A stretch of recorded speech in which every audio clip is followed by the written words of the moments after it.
Hello, কে বলছেন? হ্যাঁ hello, আমি শর্মিলা বলছি, ওমেন মা।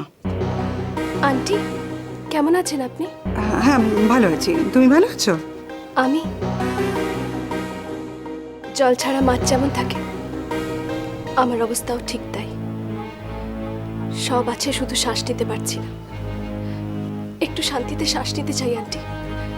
আন্টি, আপনি জানেন ওম কোথায় আছে? ওমকে একবার আমার সামনে এনে দাঁড় করাবেন। ওকে শুধু একটা প্রশ্ন করব, ও কেন আমায় বিয়ে করতে চাইছে না? কেন আন্টি, বলুন না। হ্যাঁ, তুমি আমাকে আগে একটা প্রশ্নের জবাব দাও তো। কি প্রশ্ন? একটু আগে আমাকে মিস্টার মল্লিক একটা কথা বললেন, উনি এখানে এসেছিলেন। কি কথা? ওম আর তোমার কি রেজিস্ট্রি হয়ে গেছে?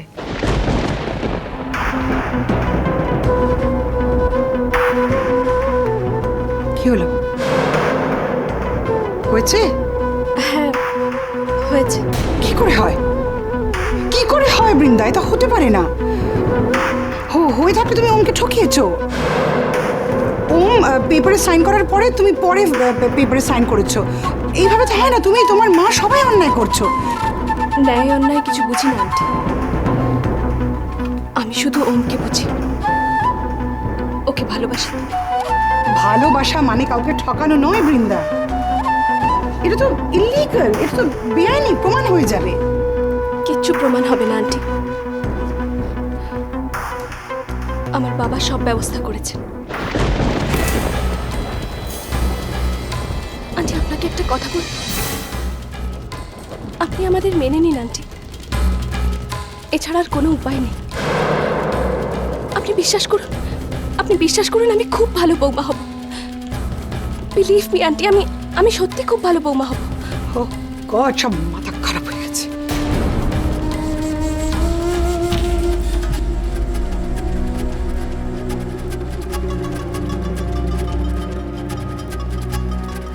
কি হলো মা, সত্যি সত্যি বিয়ে হয়ে গেছে?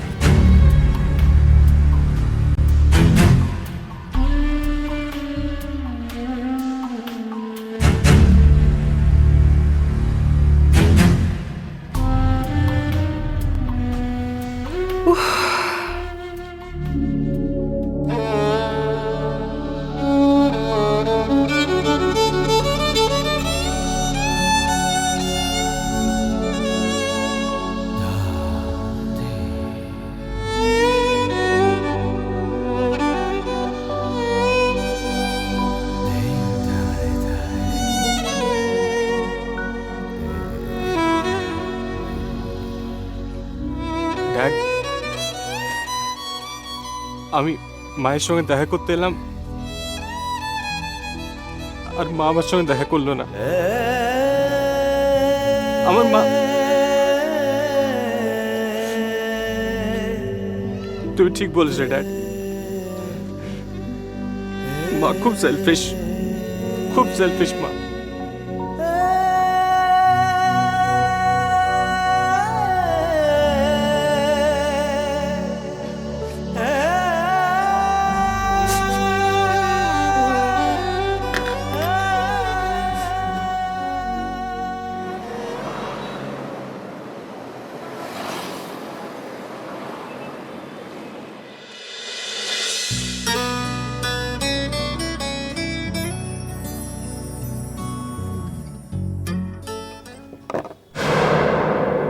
আসবো?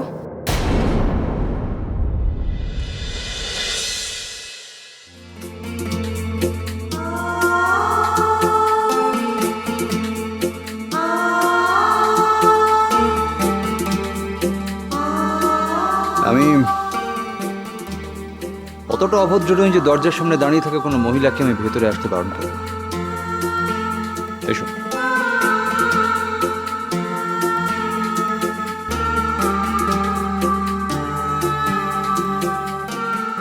বসো।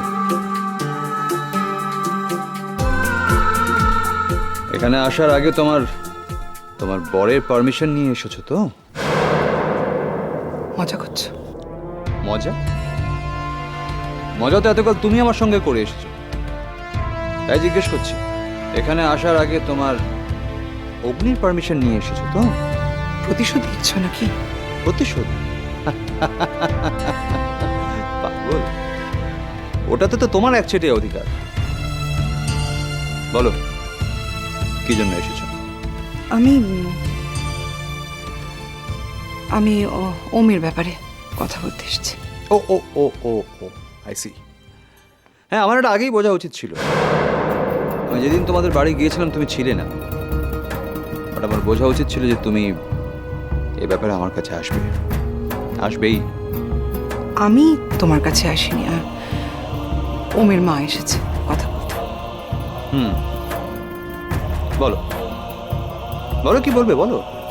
তুমি তুমি সত্যি সত্যি জানো না ওম তোরা কোথায় আছে? মিথ্যে কথা বলার অভ্যেস আমার নেই শর্মিলা।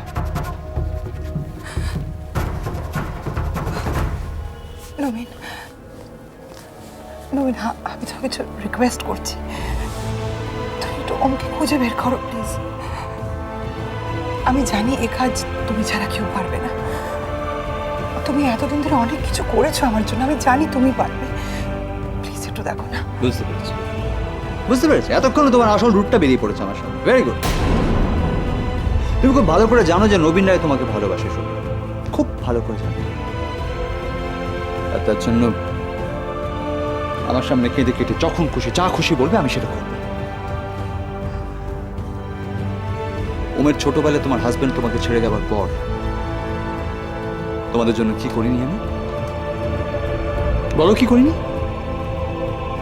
তোমার ছেলে ওম, তাকে আমি আমার বাড়িতে আশ্রয় দিয়েছিলাম, সে পর্যন্ত আমাকে না বলে বাড়ি ছেড়ে চলে গেল। আর আজ বিপদে পড়ে তুমি আবার আমার কাছে সাহায্য চাইতে এসেছো। তা অ্যাডভান্টেজটাই যখন নেবে তখন তখন কি নবীন? তার বিনিময়ে তুমি কিছু চাও আমার কাছ থেকে? শর্মিলা, তো বলো সেটা, পরিষ্কার করে বলো। তুমি বাজে কথা বলছো। তুমি তুমি তুমি কতটা নিচে নেমে গেছো ধারণা নেই তোমার নবীন। তোমার ভালোবাসার মানুষকে পাওনি বলে তোমার এই অবস্থা। কখনো বোঝার চেষ্টা করনি আমার কি অবস্থা, আমি কিসের মধ্যে দিয়ে যাচ্ছি। এটা পুরোপুরি তোমার ফ্রাস্ট্রেশন, দ্যাটস অল। ফ্রাস্ট্রেশন আমার না শর্মিলা, ফ্রাস্ট্রেশন তোমার। কারণ তুমি কাউকে ভালোবাসতে পারোনি, না আমাকে না অগ্নিকে। তুমি প্লিজ আমাকে এভাবে ইনসাল্ট করো না। আমি তোমার সাথে ঝগড়া করতে আসিনি নবী। তুমি জাস্ট আমাকে বলো তুমি ওমকে ফিরিয়ে দিতে পারবে কিনা। প্লিজ। শর্মিলা, এর পরেও যদি তোমাকে কেউ ভালোবাসতে চায়, তোমাকে হেল্প করতে চায়, তাহলে বুঝতে হবে সে পাগল। আমি বোধহয় সত্যিই পাগল শর্মিলা। তাই এত কিছুর পরেও আমি এখনো তোমায় ভালোবাসি,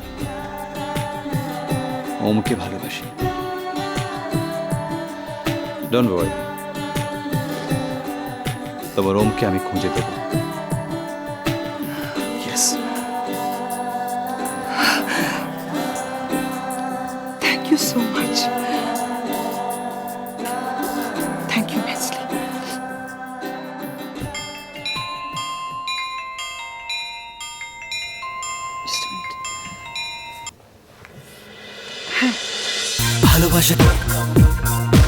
ভালোবাসা